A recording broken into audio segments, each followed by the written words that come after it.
मोठी बातमी समोर येते। इराणी कॅफेच्या विरुद्ध कारवाई थांबवा, पाककलेचा इतिहास जपण्यासाठी इराणी कॅफेला हेरिटेज दर्जा द्या अशी मागणी होते। माजी नगरसेवक मकरंद नार्वेकर यांनी मुख्यमंत्री देवेंद्र फडणवीस यांच्याकडे मागणी केली आहे। मुंबईची पाककला संस्कृती जपण्यासाठी इराणी कॅफेला लाकूड भट्टी वापरण्यास परवानगी द्या, नार्वेकर यांनी पत्राद्वारे आता मागणी केली आहे। मुंबई महानगरपालिकेकडून लाकूड भट्टीच्या वापरावरून मज्जाव केल्याने प्रश्न ऐरणीवर आलाय।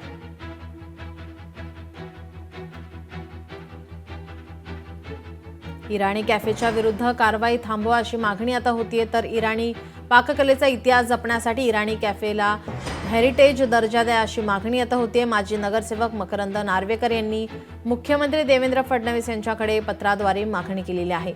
मुंबईची पाककला ही संस्कृती जपण्यासाठी इराणी कॅफेला लाकूड भट्टी वापरण्यास परवानगी द्या अशी मागणी त्यांनी केलेली आहे। कोळसा इंधनामुळे आता प्रदूषणावरती परिणाम होत असल्याचा आता समजतानाच अहवाल आता समोर येतो आणि त्यामुळे आता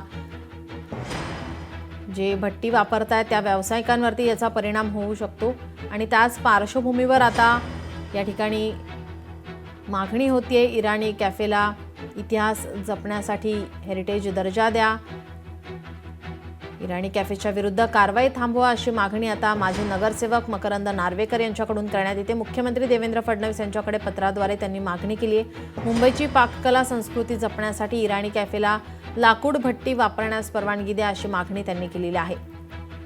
मुंबई महापालिकेकडून लाकूड भट्टीच्या वापरावरून आता मज्जाव घालण्यात येत आहे आणि त्यामुळे आता या ठिकाणी माजी नगरसेवक मकरंद नार्वेकर यांनी आता मागणी केलेली आहे। इराणी कॅफे विरोधात कारवाई थांबवा, इराणी कॅफेला हेरिटेज दर्जा द्या अशी मागणी त्यांनी पत्राद्वारे केलेली आहे।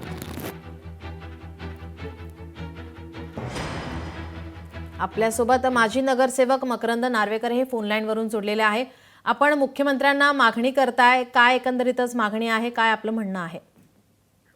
विषय असा आहे की आता पोल्युशन वाचवणं कमी करण्यासाठी हे जे फॅक्टरीज आहेत, भट्ट्या आहेत, त्यांच्यावर बॅन आणण्यात आलाय आणि नोटिसेस त्यांना दिल्या गेल्या आहेत। तर माझी एवढीच मागणी आहे की आज जे इराणी कॅफेज आहेत किंवा बेकरीज आहेत ते एक मुंबईचं एक हेरिटेज, कलनरी हेरिटेजचा एक महत्वाची भूमिका ठेवतात। तर त्याच्यात त्यांना वगळण्यात आलं पाहिजे, कारण जर तुम्ही बघितलं तर इराणी बेकरीज, कॅफेज ह्याचे जे भट्ट्या आहेत किंवा ओव्हन्स आहेत त्याच मुळात 100-125 वर्ष जुने आहेत आणि नाहीतर पुढच्या पिढीला हा विषय किंवा हे टेस्ट आहे, हा विषय आहे याच्याबद्दल काही माहिती राहणारच नाही। म्हणून मागणी करण्यात आली आहे की इराणी कॅफेज, बेकरीज जे मुंबईचे एक इम्पॉर्टंट इंटिग्रल पार्ट आहेत त्यांना त्याच्यातून वगळण्यात यावं। जी, आपण मागणी करताय, आता आपण पत्राद्वारे ही मागणी केलेली आहे। आपली मागणी जर मान्य नाही झाली तर आपली पुढची भूमिका काय असेल?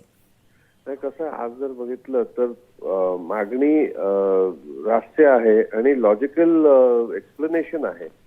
जे असोसिएशन आहे त्यांनी पण हीच मागणी केलेली आहे की यांना म्हणजे वगळण्यात यावं की आणि हेरिटेज स्टेटस एक देण्यात यावं। तर मला वाटतं it is I am sure it will be considered with a positive I, कारण तुम्ही आज जर जगभरात बघितलं तर नेदरलँड सारख्या कंट्रीमध्ये विंडमिल्स जी त्यांची एक ओळख मानली जाते, शहरांमध्ये काही विंडमिल्स ठेवले आहेत जिथे टुरिस्ट येतात, बघतात, त्यांना इंट्रोड्यूस होतं की कसं चालायचं त्या काळी।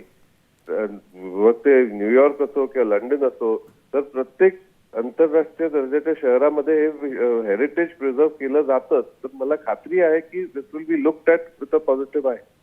जी, धन्यवाद आपण दिलेल्या या प्रतिक्रियेसाठी।